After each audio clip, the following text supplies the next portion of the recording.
E viva a paz. Essa é minha última entrada aqui. Eu quero agradecer a acolhida, agradecer aí tudo que eu recebi, e foi muita coisa boa.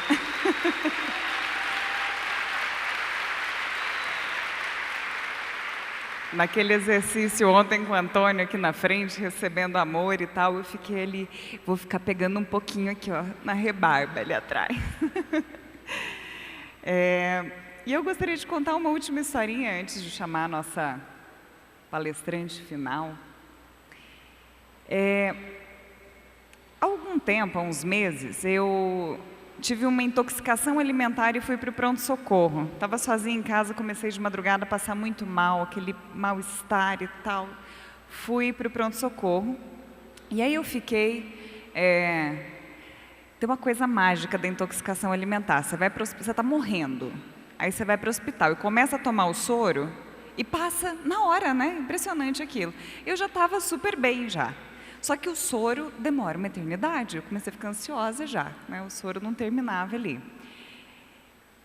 E eu não tinha mais o que fazer, estava longe do celular e tal. Comecei a observar o ambiente todo. Comecei a observar tudo ali ao redor. E eu estava bem pertinho da sala dos enfermeiros. E tinha uma plaquinha que me chamou muito a atenção. A plaquinha dizia o seguinte: o paciente é o amor da vida de alguém. O paciente é o amor da vida de alguém. Falei, uau, isso é forte. Porque assim, se eu vou atender mais um paciente, é uma coisa. Agora, se eu vou atender uma pessoa que é o amor da vida de alguém, o atendimento muda, não muda? Eu adotei aquilo para mim como uma estratégia não só de conexão com as pessoas. Quando eu vou encontrar alguém, em vários momentos aqui eu ficava olhando os rostinhos e falando assim: amor da vida de alguém, amor da vida de alguém, amor da vida de alguém, amor da vida de alguém, amor da... Mas também quando alguém me fala alguma coisa que dói. Essa pessoa, por mais que tenha te provocado alguma dor ali, ela é o amor da vida de alguém e merece ser tratado com muito respeito. E eu me lembrei dessa história escrevendo o texto da nossa última palestrante, da Maria Sirois. Ela é uma referência mundial em psicologia positiva. Ela é ligada ao Holy Being Institute, aqui no Brasil e nos Estados Unidos. E ela vai falar para a gente sobre resiliência, essa palavrinha que muitos de nós ouvimos falar há pouco tempo, mas que parece que é fundamental para as nossas vidas. Antes de chamá-la, vamos acompanhar aquele vídeo lindo que a gente vem fazendo aqui.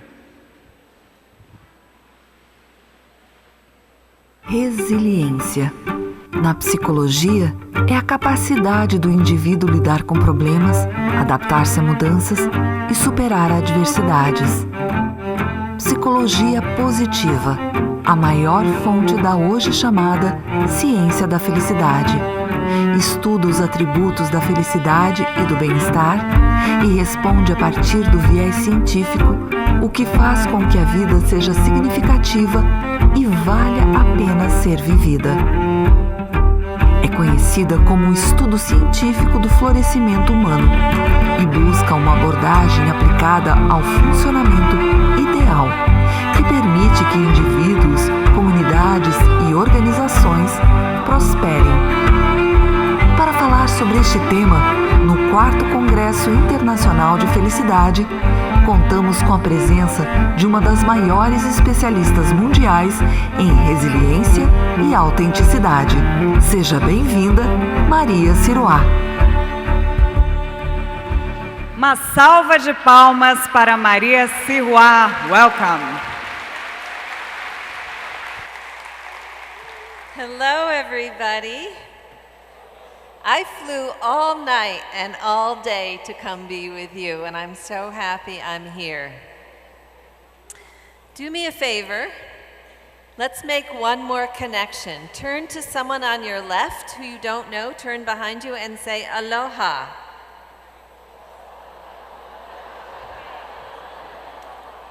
And someone on your right, bonjour.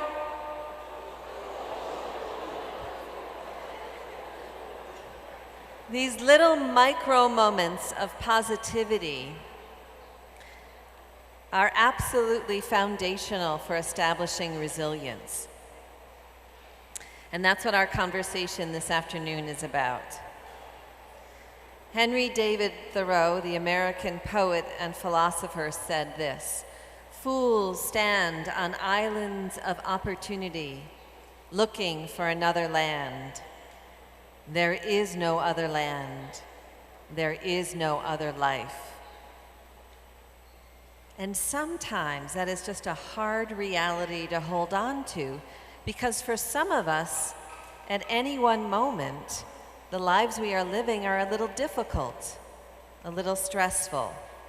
And so we need to figure out how to cultivate resilience within ourselves. So we'll do a little science, a little storytelling, and then before you leave, you will have a few ideas of practical tools that you can actually implement at home. What is resilience? Resilience is the capacity to adapt to stress or trauma or loss healthfully. It involves behaviors and thoughts and feelings. And the good news about it being so systemic is that we can intervene with ourselves in any direction, physically, emotionally, spiritually, relationally, or intellectually, and build deeper resilience. So let me just check in. Has anyone recently had a stressful day?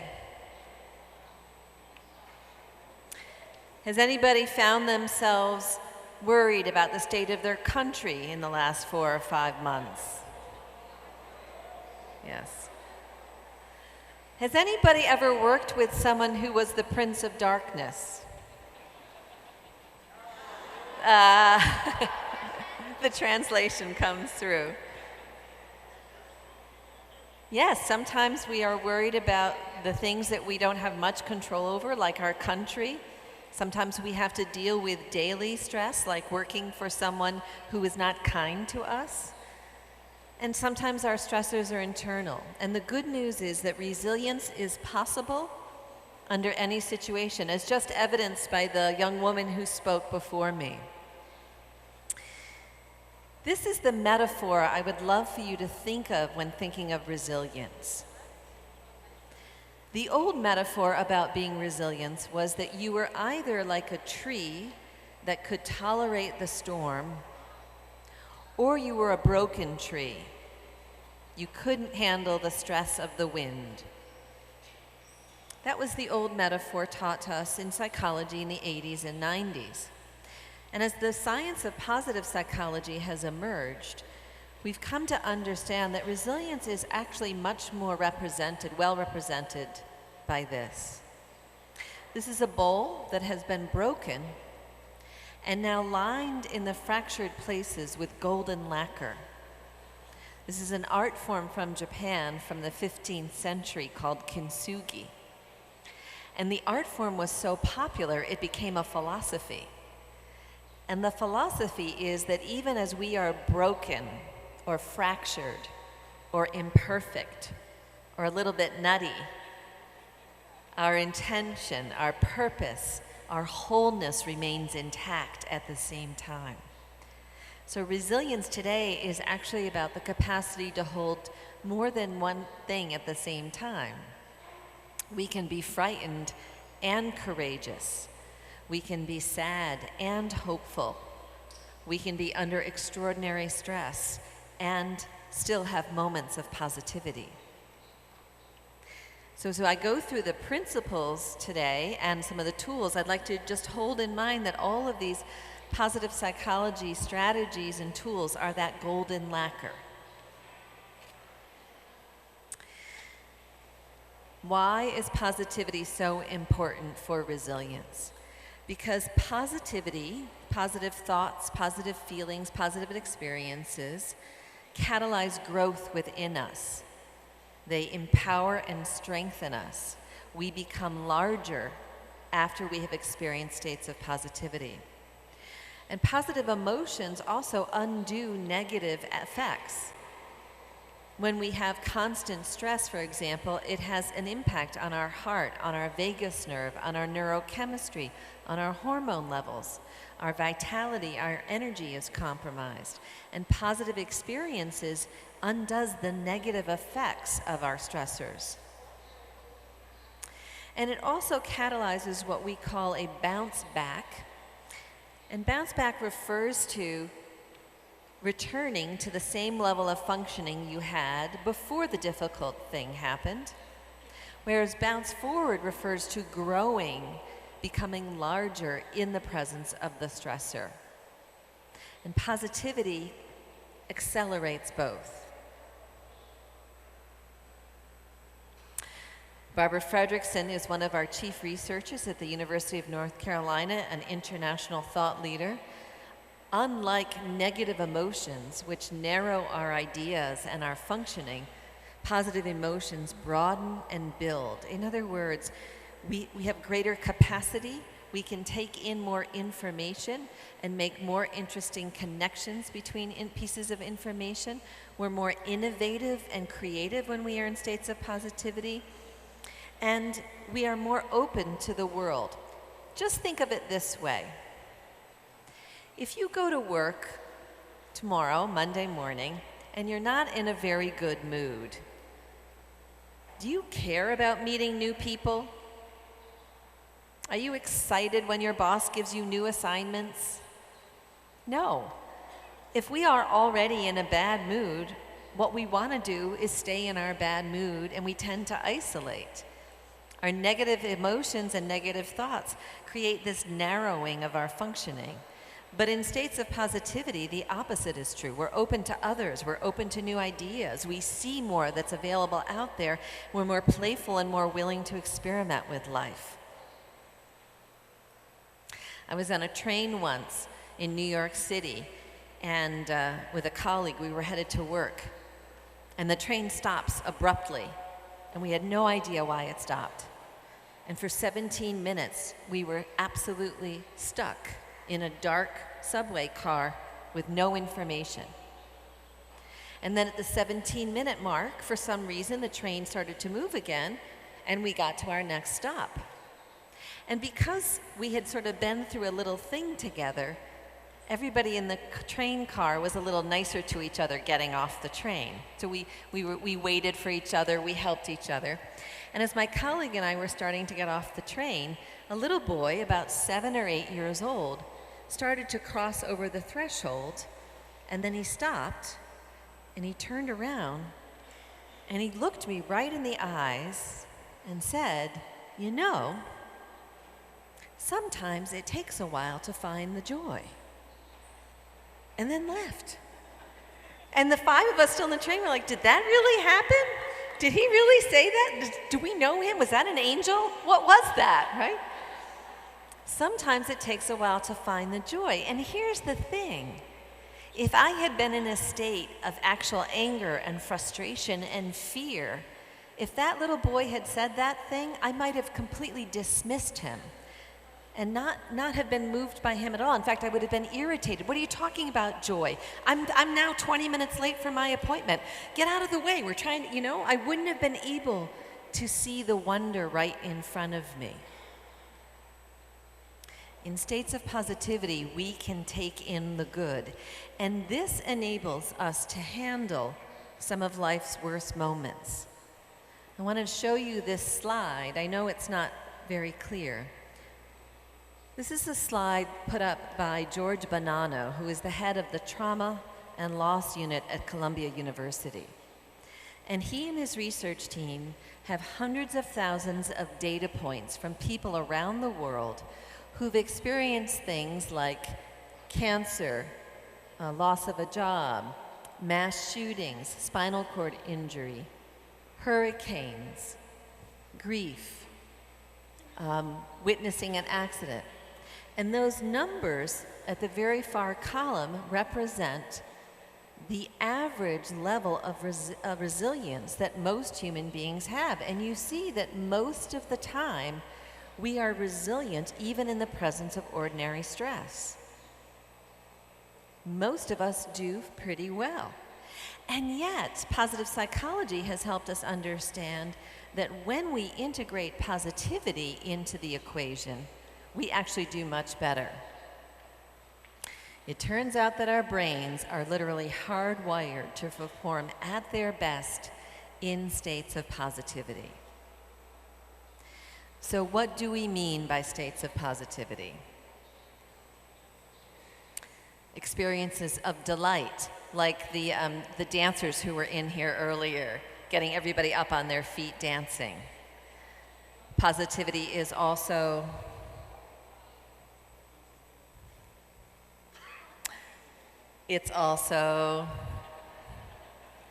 okay, I've lost the magic. It's also curiosity. Wonderment, being curious and tracking what fascinates us, you know, having the energy to pay attention to what we're fascinated by. Passion, what moves us deeply, what creates that sense of zest and exuberance within us. Creativity, being innovative, constructive, and creative. Joy. Hope is a state of positivity that creates that broaden and build. Absolutely love. Kindness and generosity is crucial. Pride, accomplishment, setting goals and achieving them or moving forward in the direction of our goals is absolutely important. And gratitude, being appreciative for what we have and what has been given to us. So all of these states of positivity, including awe, actually enable us in the most difficult moments to do better. So here is the first tool I would like to offer you from the research. How do we cultivate those positive states even in the worst moments? Well, the first thing we must learn to do is change the question. You see, let's imagine that you decided to go to therapy and I was your therapist and you were experiencing a kind of difficulty in your life. Maybe your marriage was in conflict, or maybe you're worried about a son, or maybe you've gotten a physical diagnosis. And you sit in the room in front of me. Typically, a therapist will ask you, "How are you?" Or, "What would you like to talk about?" But a positive psychologist, sitting in the role of the therapist, might begin with, "Tell me what went well since the last time I saw you." Or, "What's been the best moment of this last week?"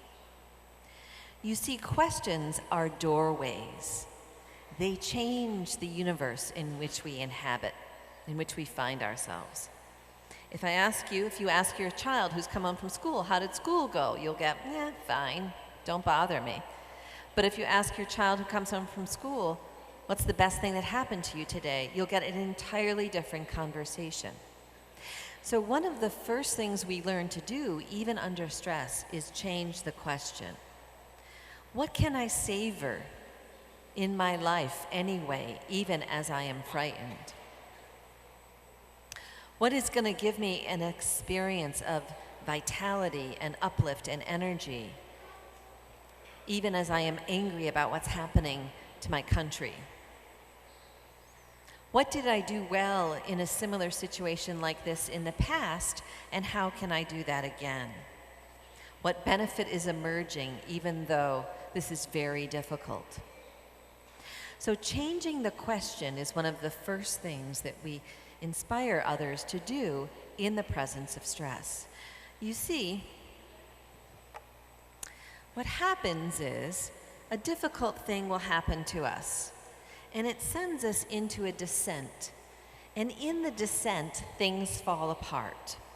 We're not functioning well, We are angry or frustrated or exhausted or sad, so our emotions are very hard for us to carry. We can't think clearly. Sometimes we're in shock. We don't want to be out there telling everybody what's happened, so we might isolate. There is a descent, and maybe we lose sleep, we don't eat as well. We fall apart. And then we enter a time we call liminal space, which means threshold. A time when what has been true is no longer true, but the new normal isn't fixed yet. So we are between what is no longer true and what is not yet true. And in this liminal space, we have choice.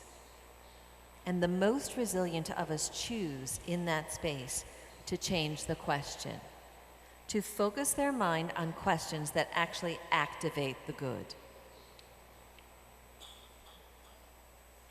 The second thing we do is change perspective. This is hell. And have you ever noticed that some days feel like hell? Has anybody ever noticed this? Some of us, yes. And it turns out that ordinary days for many people often feel like hell, like an ordinary Tuesday or an ordinary Wednesday.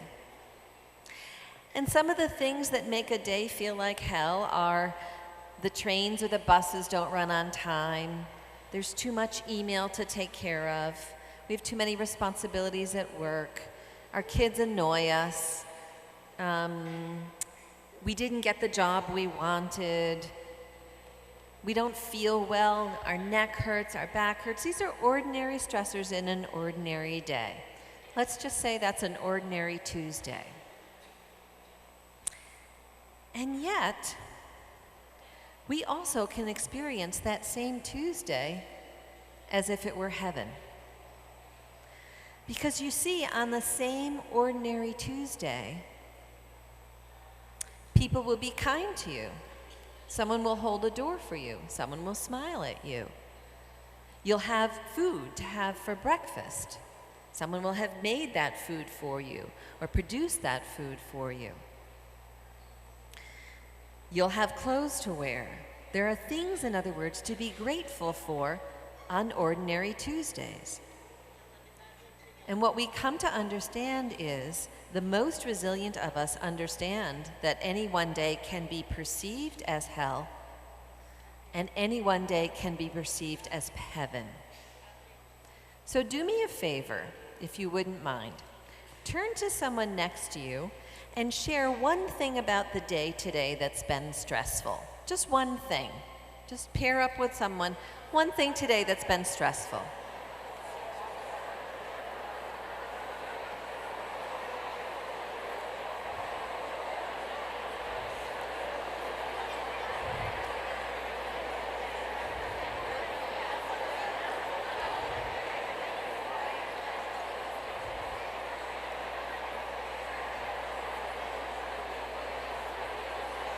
Beautiful. Beautiful.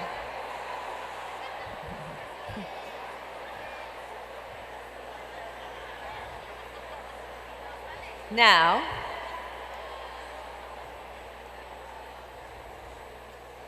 I noticed that you all had something to say. Now, I'd like you to turn to the same person and share one thing about today that you feel very grateful for. One thing about today you feel very grateful for.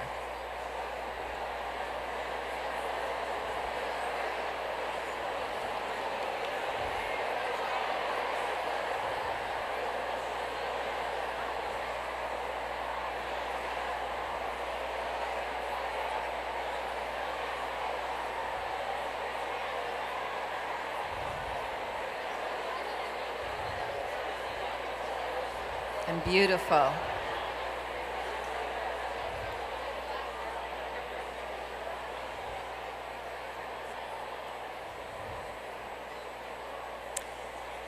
You see, it's the same day. It's the same day.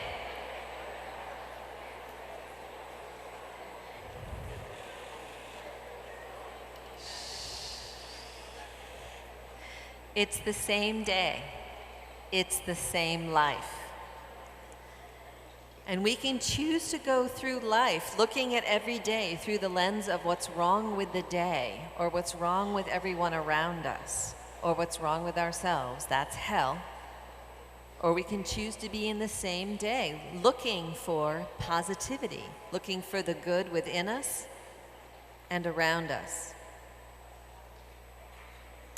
I often joke that if my grandmothers had had bumper stickers for their cars, the bumper stickers would have read, "Life is hell, people are crap, and God hates you."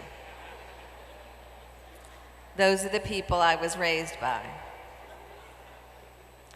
And what I learned as a young girl is that their misery made them more miserable and made others more miserable. So this capacity to actually see the good in the day not only benefits us in terms of elevating our chance for resilience, but it also changes the field, the experience for others. So if you want to have positive impact on others, it behooves you, it benefits you to shift perspective toward the good. And what you will notice is that in so doing, you will notice that every day actually has something good in it. Now, one of the ways that we can help ourselves shift perspective is to practice gratitude. Gratitude is one of the most highly researched positive psychology interventions. Those of us who practice gratitude on a regular basis experience the following benefits. Number one, increased happiness and optimism. Number two, improved social bonding, more positive connections. Those of us who practice gratitude also feel relief from the suffering of their stressor. The pain doesn't go away, it becomes softer. We experience less frequent negative emotions. And we experience something called a decrease in hedonic adaptation. Hedonic adaptation is when we get used to things and then we become bored by them. Like, I have an iPhone 5, now I need a 7. The 5 isn't good enough, right? I have one car, that's not good enough, I need 2, right? I have 4 pairs of shoes, I need 20, right? We get used to things. We get used to things. And we do this with people too. We do this with people too. I was once in a relationship with someone, this relationship did not last very long, who literally one morning woke up next to me and turned to me and said, "Oh my God, it's you again." Okay, that's not how you want to wake up. Oh my God, it's you again, right? We get used to things, we get used to people. And yet, if we practice gratitude, we experience more heaven internally, and we create more heaven around us. So here are some very simple gratitude practices that you could take home with you. The first is once a week, sitting down to write a letter of gratitude. Someone that you haven't seen in years or someone that you spend quite a bit of time with, it doesn't matter. It turns out that sitting down and writing the letter in and of itself is tremendously beneficial. Number 2, gratitude texting. I like to do things fast. A number of years ago, I went through a divorce after a 20-year marriage, and in the time of upheaval, when I had moved my children into a new home, I really wanted them to experience goodness even though their hearts were broken in many ways. And so that first month in the new house, I sent them a daily text every morning of appreciation. And I told them they didn't even have to read it or respond. This wasn't for them. This was mommy practicing gratitude. So every morning, dear Jessie, it was so nice to have your smile this morning. Thank you. Dear my daughter, dear Rafaela, thank you for not hitting your brother on the way to school today. Dear Jessie, I love it when you laugh. I'm so glad to have your laugh in our lives. Dear Rafaela, I noticed that you worked really hard on your homework last night. Thank you for bringing that perseverance to our home. Every day, 30 days, texts. Now, at the end of 30 days, I told my kids, okay, the experiment was over. And my son said, oh, Mommy, I love getting those texts. And my daughter said, thank God, you were filling up my inbox. But here's the thing. Here's the thing. That year was my daughter's last year in high school. And she was in one of those schools that makes you do sports. And she is terrible at athletics, and she hates it. But because she was the senior, she was the captain of her soccer team. They lost every game and only scored 1 goal that whole season. It was a terrible season. I had finished the gratitude texting at the end of September. In December was the end of the fall season athletic banquet, and all of the teams got together. Well, 2 days after the banquet, I was in a store shopping, and her coach saw me and came up to me and she said, did you hear what Rafaela did at the banquet? And I said, no, my daughter tells me nothing. And she said, you're not going to believe it. She went around the circle of every soccer player and offered them a note of appreciation for what they had brought to the team. Do you think she'd ever tell me she did that? No.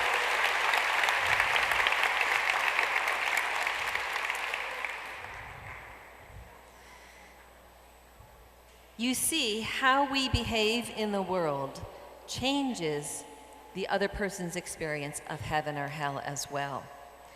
Love bombing is just a fun thing to do. You take sticky notes and write anonymous post-it notes of appreciation and put them over someone's desktop at work or their refrigerator at home or their car window.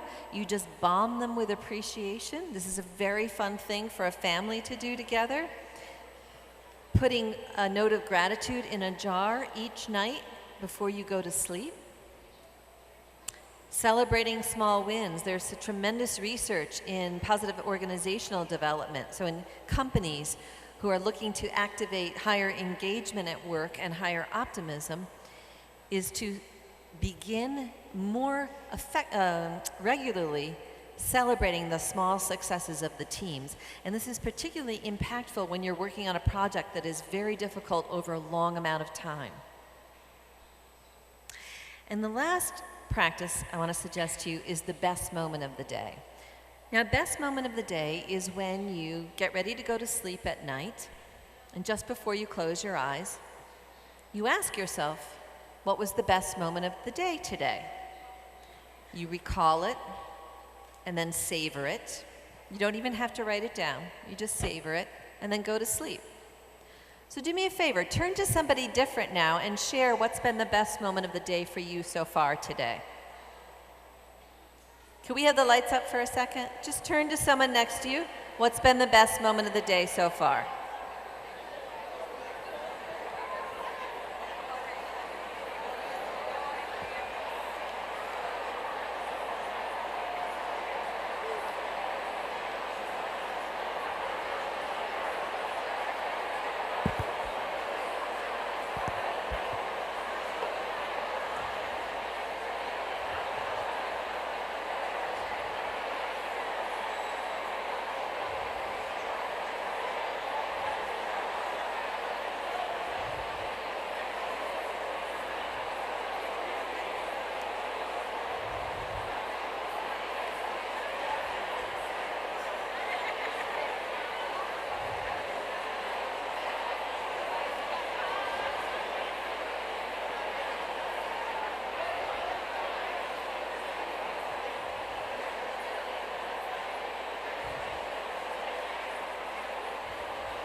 Wonderful.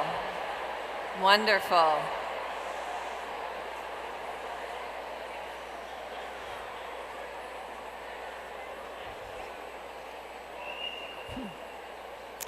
Thank you for sharing, you guys.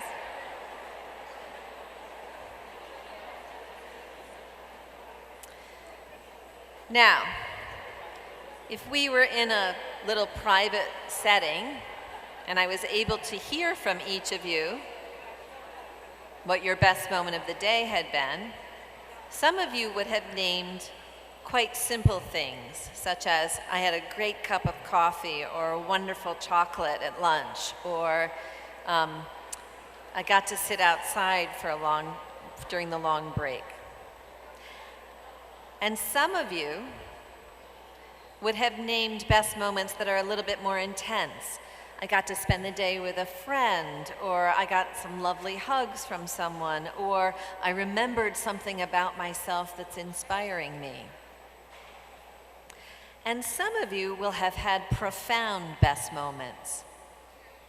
For some of you, this will be a day that will change your life.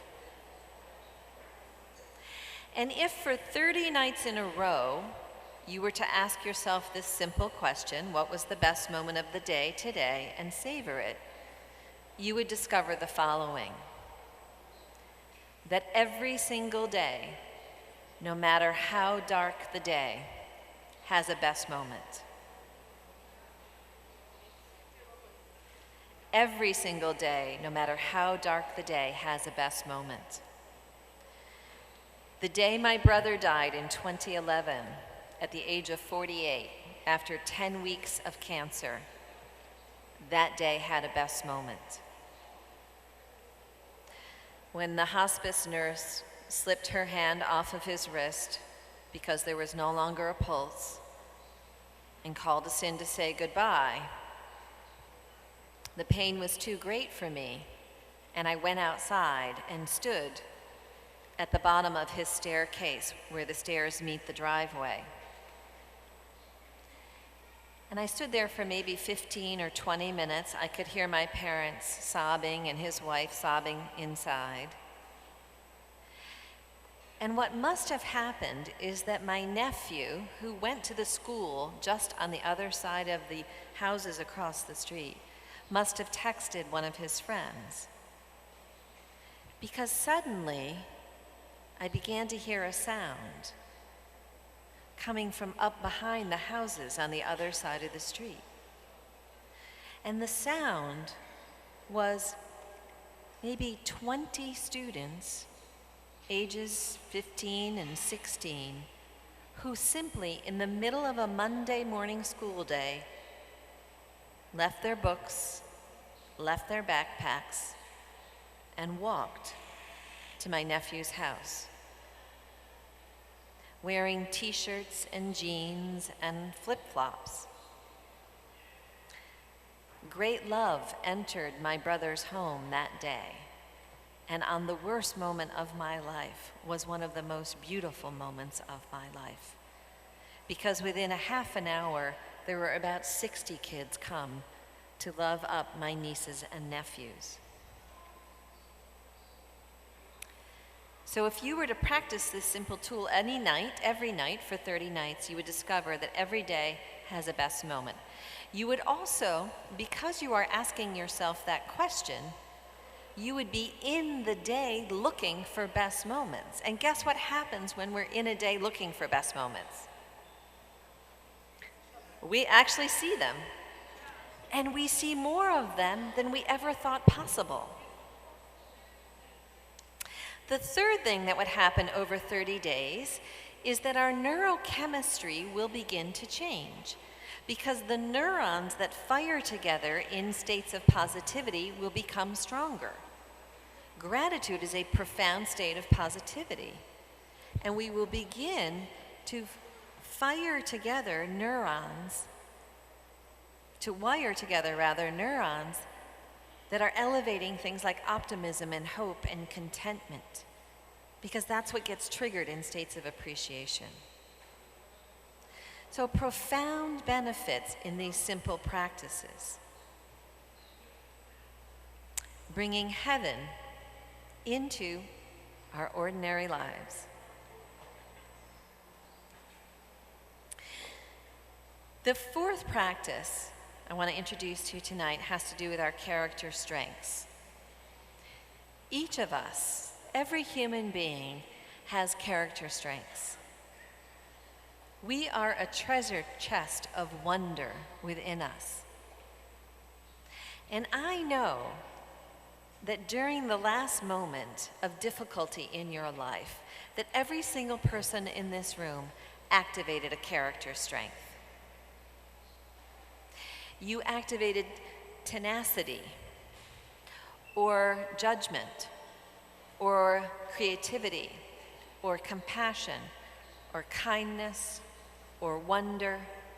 Every single person in this room has multiple strengths to draw from. This is Peter Drucker from the organizational business world. Only when we operate from our strengths can we achieve a sense of true excellence. It is our abilities, not our disabilities, that count. And what he is pointing us toward is an entire body of research that has demonstrated to us that under stress, the most resilient of us leverage our strengths. And when we do that, we actually achieve goals more effectively. Our performance and productivity increases, and again, engagement at work is elevated. Martin Seligman suggests the following: I don't think we should devote too much effort correcting our weaknesses. How many of us feel like we've spent a little too much time worrying about what's wrong with us in life? Yeah. And yet, paradoxically, when we focus on what's right within us, on those qualities that are good and rich and strong in us, we actually do better. We are happier and more resilient. We achieve our goals more quickly. And we set bigger goals for ourselves. We make more good things happen in the world when we lead from our character strengths. Now, what are character strengths? They are the qualities within us that meet three criteria. Number one, when you activate that quality, let's say curiosity or creativity or tenacity or kindness or compassion or judgment or patience, when you activate that quality, it benefits you. That's number one. Number two, when you activate a character strength, it also benefits those around you. And number three, it is a quality or a character strength that any generation would want to see in the next generation to come. So it doesn't benefit just you and me, it benefits humanity over time. And Martin Seligman has done a tremendous amount of research on those qualities that fit those three requirements. And over and over and over again, we see that strengths make a positive difference. So I'll give you an example of a child. This is a story that a teacher told me in Mexico just a few months ago. She teaches kindergarten, so she teaches 5-year-old children, and a new girl was coming into her class. And this little girl had had trouble in the school she had been in before. She's kind of socially awkward. Children don't bond with her very quickly. And she doesn't always pay attention easily. And her mom and dad were very worried about what this introduction to a new school was going to be like.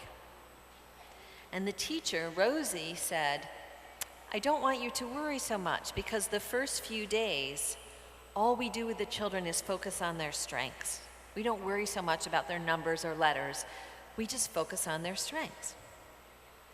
So in those first few days, this little girl, like everybody else in the class, was asked to draw a picture of herself, and around that picture, name her strengths, and then in the middle of the picture, put her big strength, her superpower. And she decided that her superpower was love. And that was in the middle of her picture, love. Well, during that fall term, her grandparents got her a chrysalis of a caterpillar that was turning into a butterfly.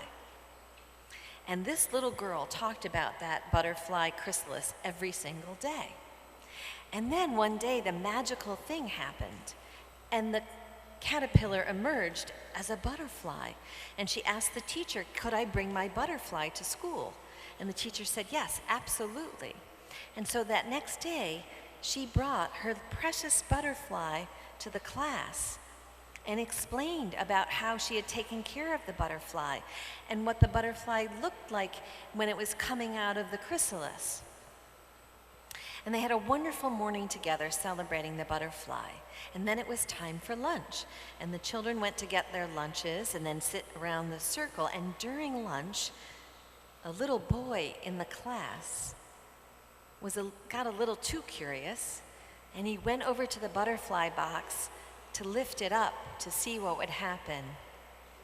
And the butterfly flew away through the window out the classroom. Well, Rosie, the teacher, was horrified that this little girl was going to be absolutely crushed when she saw what had happened. And so she took her aside privately and brought her over to the butterfly box and said, I'm so sorry, sweetheart.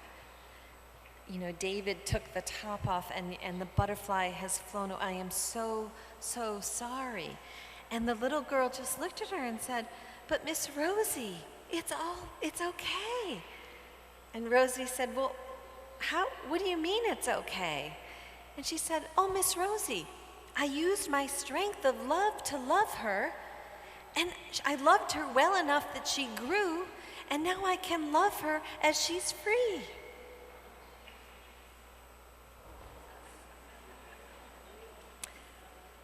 That is what heaven feels like inside.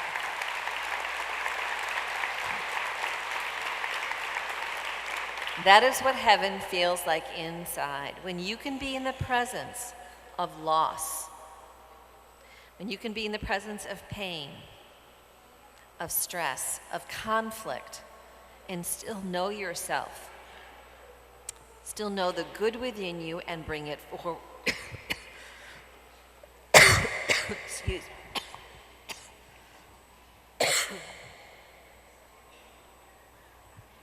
Excuse me.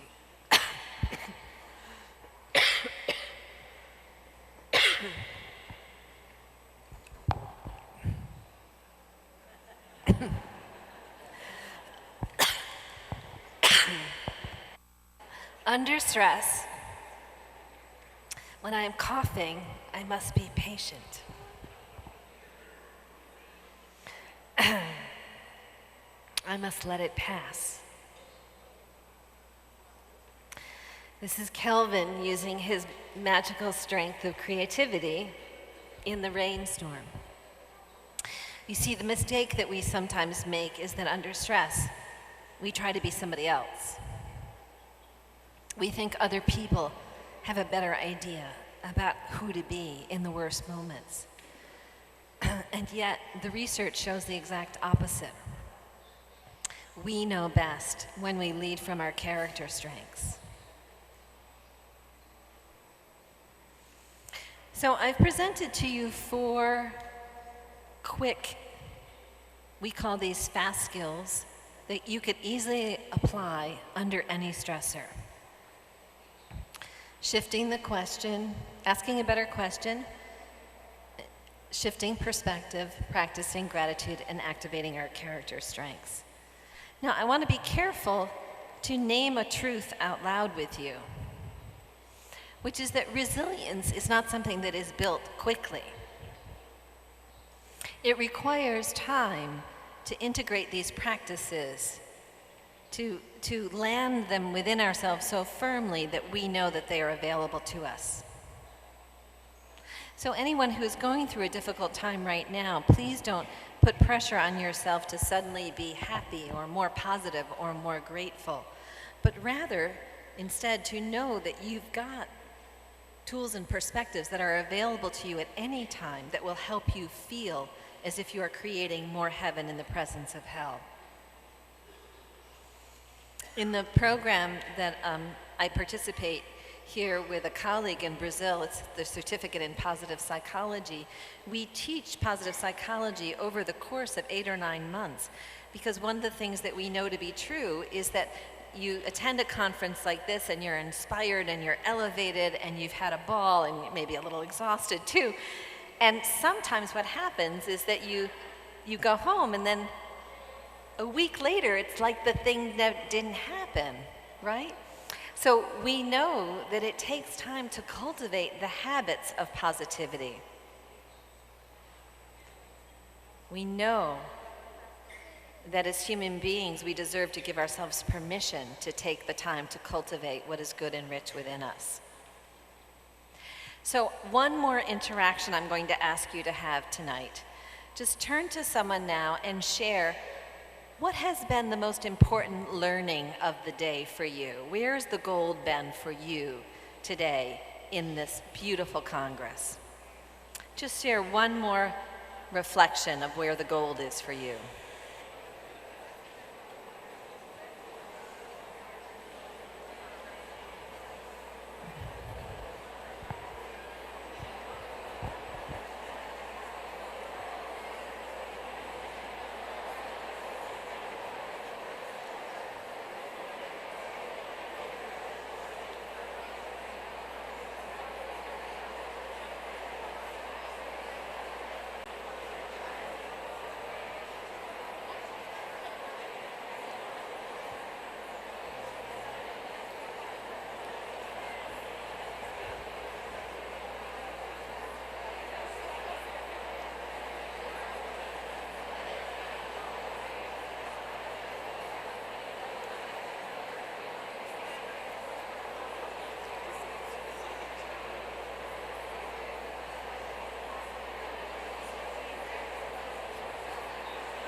Let's take 30 more seconds.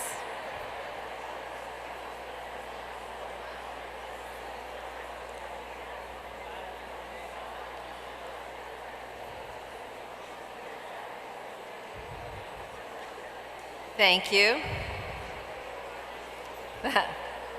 Thank you. Now,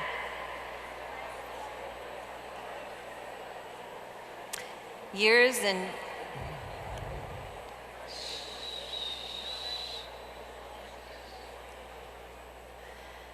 and years ago, I'll tell you one last story to close. Years and years ago, I was getting my degree in psychology. And after the first year in the graduate program, my mentor took me aside and said, "I need to tell you something, Maria."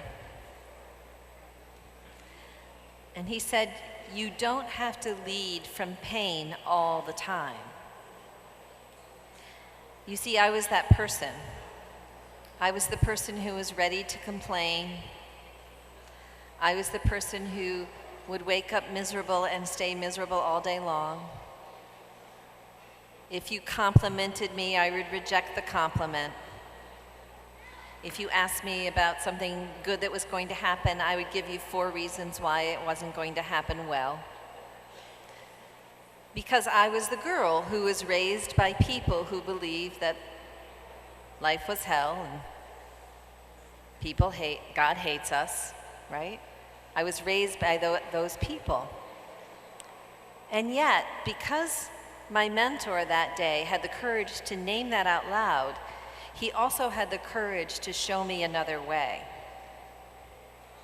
And that other way is beautifully captured by everything that's happened to you here at this Congress. The invitation to meet and greet new people, to hear things and witness things and dance with things that are uplifting and energizing and exciting, to participate in the uplift of life, to practice the tools, the strategies that actually make a difference to our neurochemistry, which makes a difference to our body, which makes a difference to our heart and our minds, so that every day we can shape the day a little bit more toward heaven or hell. You see, fools stand on their islands of opportunity looking for another land. There is no other land. There is no other life. And that's okay, because we know now what to do in the presence of the most difficult moments. We know to cultivate the good within us in order to grow the good around us. Thank you so much for your time and your attention this afternoon.